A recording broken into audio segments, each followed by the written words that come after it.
Thank you, and welcome to Chokepoint, TSMC, Taiwan, and the Fight for the Future, Part 1.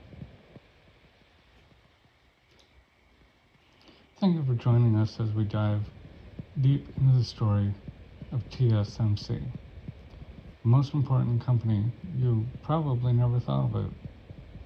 This isn't just a corporate success story. It's the story of how one company became a pillar of modern life, a geopolitical pressure point, and a symbol of both technological excellence and global fragility. Over the next few sections, we'll break down why TSMC matters, what it stands for, and what its future means for all of us. The company that runs the world, TSMC, isn't just a chip maker, it's the single most important manufacturing asset on Earth. Full stop. Every advanced piece of technology that powers modern life, from your phone to AI systems to military defense networks, depends on TSMC's ability to stay operational and ahead of the curve. Over 55% market share in global chip foundry production, controls 90% of the world's advanced chip output under 10 nanometer nodes.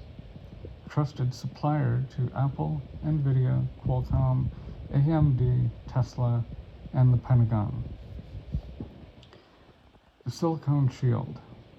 In its cracks, for years, Taiwan believed TSMC gave them protection.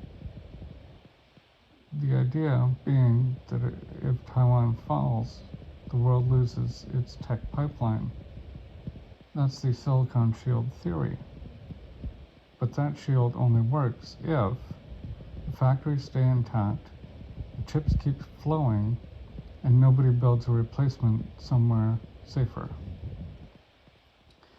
Right now, all three are under threat. China might invade, Taiwan might scuttle its own fabs, and the US, Japan, and EU are trying to build their own fabs to reduce reliance. The more fragile than people realize ever with a war, TSMC operates on a razor's edge. Water scarcity. Cutting-edge chip making requires obscene amounts of ultra-pure water. Taiwan's water supply is already strained. Earthquake risk.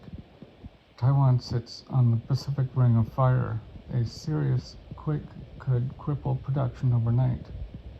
Talent drain. TSMC's top engineers are being poached aggressively by US, Japan, and South Korea to staff newly built fabs. Cultural context. What the West misses in the West, TSMC is treated like a strategic asset, a piece on the global chessboard. But in Taiwan, TSMC is more than that. It represents a fusion of craftsmanship, national pride, and cultural duty. In Eastern philosophy, the act of creating something so valuable carries a responsibility not just to the shareholders, but the community and even future generations. TSMC isn't just valuable because of what it produces, it's valuable because of what it symbolizes. That Taiwan's excellence can command respect from the world without needing permission. The economic weapon nobody talks about, China's relationship with TSMC, is complicated. China depends on TSMC for its own tech sector, but controlling TSMC would give China leverage over the entire global economy. Yet if China invades and damages the fabs, they've killed the golden goose. This creates a no-win scenario for Beijing. Leave Taiwan alone, remain technologically dependent on a hostile power. Invade Taiwan, risk destroying the very asset you need to win the tech race. A global stake, not just Taiwan's problem. If TSMC goes offline, the world's economy takes a massive body blow. Global smartphone production slows to a crawl. AI development pauses for years. Electric vehicles, medical devices, cloud computing, all disrupted. And the next-gen military tech being designed right now, delayed indefinitely. This isn't just a semiconductor story, it's a global economic stability story. The West's Plan B, too little too late, TSMC, is building fabs in Arizona, and the US is spending billions trying to onshore advanced chip production. But these new plants are years behind Taiwan's most advanced facilities, cost more to operate, rely heavily on talent flown in from Taiwan, meaning the brain trust still lives in Hsinchu. And Arizona's water crisis is quietly haunting the project. TSMC, Arizona, will need 4 to 5 million gallons per day in a region already under federal water rationing. That's a collision course between tech ambition and climate reality. Earlier this week, TSMC announced an additional $100 billion investment in U.S. manufacturing, officially framed as a response to surging customer demand, not political pressure. But nobody seriously believes that. The White House staged a press event for the announcement. The language used by both TSMC and Taiwan's president mirrored U.S. strategic talking points almost word for word. This isn't just about demand, it's about geopolitical hostage-proofing the world's chip supply before the next Taiwan Strait crisis.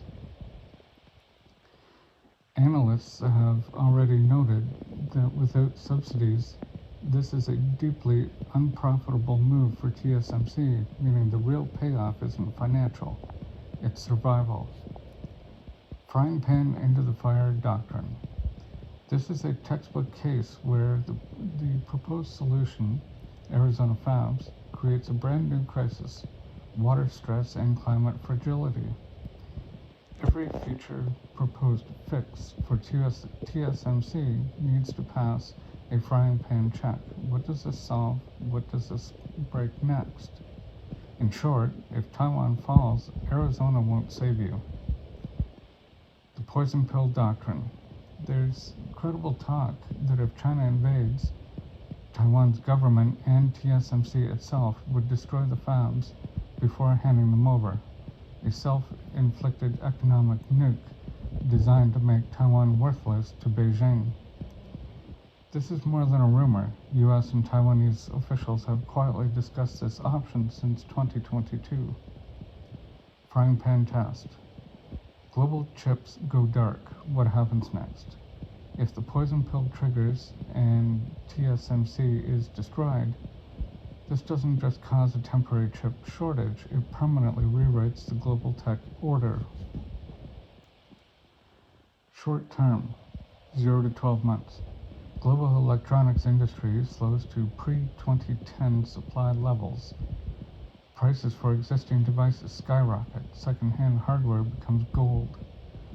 Military tech procurement slows across NATO. Every advanced system relies on TSMC silicon. Midterm, 1 to 3 years. Nations go into full-scale tech war economies, rushing to build domestic fabs at all costs. Export controls tighten permanently. Collaboration between global tech companies dies. IP and talents are hoarded. Long term, 3 to 5 years plus. Global supply chains never return to normal. Technology development splits into isolated, weaponized blocks. Innovation slows as secrecy trumps progress. Consumer electronics become luxury items. This wouldn't be a temporary reset, it's the birth of the technological imperium of man. Every nation hoards its own silicon supply, treating chips like nuclear weapons. Global tech cooperation dies, replaced by suspicion and economic tribalism. Why are why you're suddenly hearing about TSMC. Western media is warming up the public to care about TSMC. Expect more stories that frame TSMC as the fragile hero holding up the world economy, emphasize the human cost, tired engineers, impossible working conditions. Taiwan's democratic identity directly to TSMC's survival. Think back to our Zelensky videos. Where this goes next